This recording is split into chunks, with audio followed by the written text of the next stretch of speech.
Assalamualaikum warahmatullahi wabarakatuh. Alhamdulillahi rabbil alamin wassalatu wassalamu ala asyrafil anbiya'i wal mursalin wa ala alihi wasahbihi ajma'in. Yang saya muliakan Presiden Rabita Antarabangsa Alumni Al-Azhar Malaysia, Profesor Datuk Dr. Muhammad Fakhruddin Abdul Mu'ti dan seluruh urustia ahli jawatan kuasa Rabita Antarabangsa Alumni Al-Azhar Malaysia, muslimin muslimat yang dimuliakan oleh Allah Subhanahu wa taala sekalian. Lau nasya'u ja'alnahu ujajan falawla tashkurun. Maksudnya, maka tidakkah engkau melihat apa yang kamu tanam? Tidakkah engkau melihat apa yang engkau tanam? Engkaukah yang menumbuhkannya atau kami, yakni Allah yang menumbuhkannya? Jika kami kehendaki, sudah tentu kami akan menjadikan tanaman itu kering hancur sebelum ia berbuah. Maka dengan itu tinggallah kamu dalam keadaan hairan dan menyesal. Kemudiannya berkenaan dengan minuman pula, selain dari itu tidakkah kamu melihat air yang kamu minum? Kamukah yang menurunkannya dari awan sebagai hujan atau kami yang menurunkannya? Sekiranya kami kehendaki, kami yakni Allah akan menjadikan ia masin, maka ada baiknya kalau kamu bersyukur. Maka tidakkah apabila kita sudah sampai masa untuk berbuka, maka kelaparan dan kehausan kita itu menyebabkan hati kita menjadi lembut apabila menyedari bahawa nikmat makan dan minum selama ini adalah datang daripada Allah Subhanahu wa taala. Jadi bila kita sedang menghadap jamuan berbuka, sekiranya kita tafakur, berfikir berlapis-lapis, maka kita akan menyedari Allah SWT telah menyusun hamba-hambanya yang terlibat di dalam proses sehingga tersedianya hidangan makanan dan juga minuman di hadapan kita. Bila kita lihat beras yang menghasilkan nasi, maka kita berfikir berapa ramai hamba yang Allah susun untuk menjadi petani dan pesawah. Kemudian hamba yang lain pula memproses padi itu menjadi beras di kilang. Kemudian perjalanan beras itu menjadi nasi apabila ditanak, dimasak oleh tukang masak, terhidang di hadapan kita. Tidakkah sayur mayur yang ada? Kita lihat tomato misalnya, yang kita jamah itu, asalnya berwarna hijau, kemudian berubah menjadi mungkin kekuningan untuk menjadi merah setelah dia masak.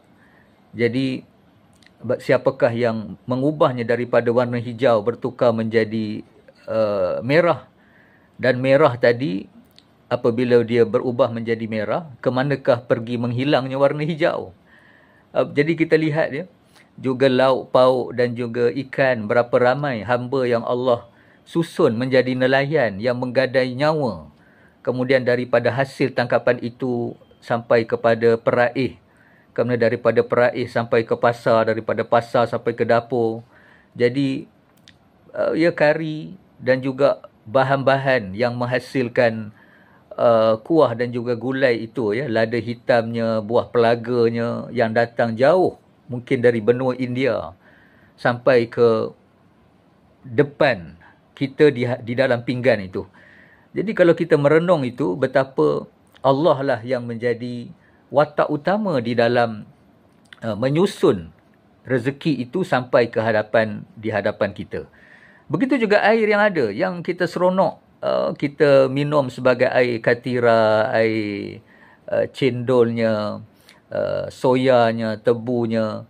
Berapa ramaikah hamba Allah yang telah diatur, dipilih oleh Allah sehingga terhasilnya proses makan itu.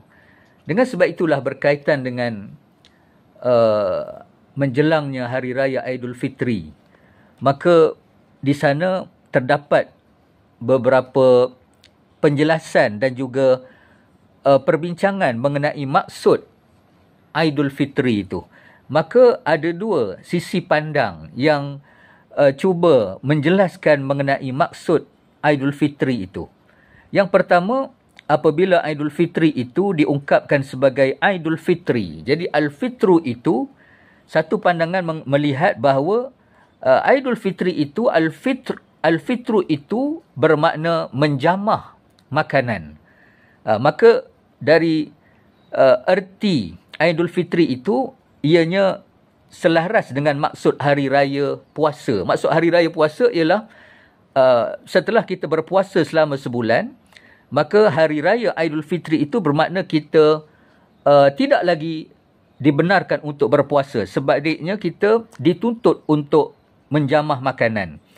Inilah yang terdapat di dalam ajaran Islam apabila sunat untuk kita menjamah makanan terlebih dahulu sebelum daripada solat raya Aidilfitri berbeza dan berbanding dengan raya Aidil Adha, di mana diharamkan untuk kita berpuasa pada hari raya Aidilfitri. Tidak lagi diwajibkan kita berpuasa, bahkan haram hukumnya kita berpuasa pada hari tersebut. Di mana hikmah daripada fitrah, zakat fitrah pula adalah supaya dapat menjamin tidak adanya orang miskin yang tidak dapat makan pada hari itu. Itulah perkataan Al-Fitr itu sangat signifikan berkait dengan makan. Seperti kita sebut iftar. Iftar itu berbuka puasa. Kalau di Mesir sebagai contoh, ada fatirah. Fatirah itu ialah pancake. Apabila kita salah satu daripada jenis makanannya ialah makanan daripada gandum, fatirah, dan juga fatur. Fatur ialah breakfast, makan pagi. Jadi maksud Aidilfitri itu ialah hari kita menjamah makanan. Ini juga bersesuaian dengan satu riwayat daripada Imam Tirmizi dan Abu Daud bahawa Nabi SAW bersabda, "As-sawmu yaum tasumun, wal fitru yaum tuftirun, wal adha yauma tudahun." As-sawm, puasa itu adalah hari kamu berpuasa. Al-fitru itu adalah hari kamu menjamah makanan.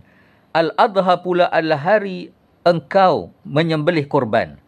Maka dari satu sudut, inilah makna Aidilfitri. Hari untuk kita kembali makan, dan diharamkan berpuasa di dalam kita menggambarkan kesyukuran kita kepada Allah SWT terhadap nikmat makan dan minum itu.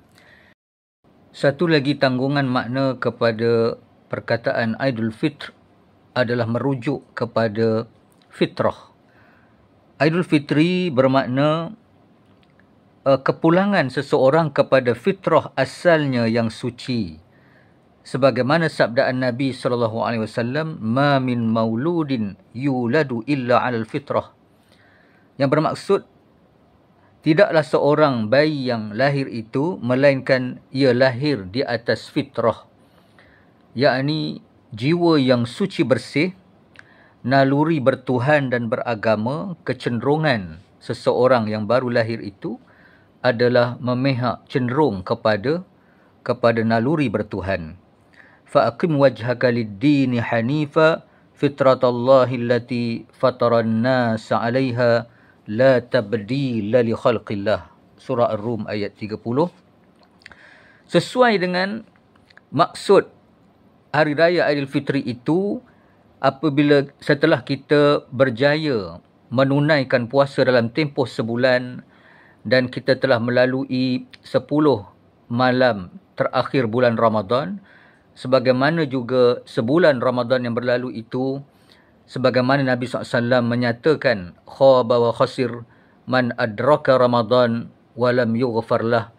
Amatlah rugi dan malang apabila seseorang yang dapat menemui bulan Ramadan tetapi setelah bulan Ramadan itu berlalu pergi, namun dosanya masih tersisa, tidak lagi diampunkan oleh Allah Subhanahu Wa Taala. Lantaran oleh kerana bulan Ramadan Allah mengampunkan secara borong, secara pukal, secara rahmat Allah SWT mengampunkan dosa-dosa mereka yang bertaubat dan beristighfar, khususnya apabila 10 malam terakhir bulan Ramadan, turunnya malaikat pada salah satu malam, diaminkan oleh para malaikat bagi mereka yang menyesali, mereka yang merintih, merayu agar diampunkan dosa. Maka berlalunya Ramadan itu sayugianya menyebabkan seorang itu apabila tiba pada bulan Syawal, dia menjadi seperti seorang bayi yang keluar dari perut ibunya dalam keadaan suci bersih. Maka di sinilah terdapat satu riwayat yang menyatakan bahawa ditradisikan di Madinah seusai solat raya, maka kalangan penduduk Madinah, sebagaimana menurut riwayat Imam Ahmad dan Baihaqi, mereka saling mendoakan, taqabbalallahu minna wa minkum, semoga Allah menerima segala amalan kami dan amalan kalian. Inilah yang dimaksudkan minal aidin wal faizin, iaitu kandungan ungkapan doa. Ja'alanallahu wa iyyakum minal aidina ilal fitrah wal faizina bil jannah. Semoga Allah menjadikan kami dan kalian termasuk dalam kalangan minal aidin ilal fitrah, mereka yang aid, yang raji', yang kembali kepada kesucian fitrah, wal faizin bil jannah, dan berjaya meraih syurga. Dan mudah-mudahan apabila masuknya bulan Syawal, maka sebulan Ramadan dengan ucapan itu tadi, maka memberi rangsangan motivasi untuk kita meningkatkan lagi ketaatan dan jauh daripada maksiat setelah berlakunya Ramadan, dan kita keluar dari madrasah Ramadan dengan satu jiwa dan watak yang baru sebagai seorang Muslim mukmin yang kembali kembali kepada realiti kehidupan dengan lembaran kehidupan yang baru. Maka mudah-mudahan kita akan mencapai sebagaimana yang didoakan itu. Maka al-fitr itu dengan makna al-fitrah, kembali kepada fitrah. Maka kedua-dua makna ini sama ada fitr dengan makna hari kita menjamah makanan, ataupun fitrah dengan makna kita kembali kepada fitrah. Maka Islam mengajar kita keluar dari satu medan ketaatan, maka kita berpindah kepada medan ketaatan yang lain.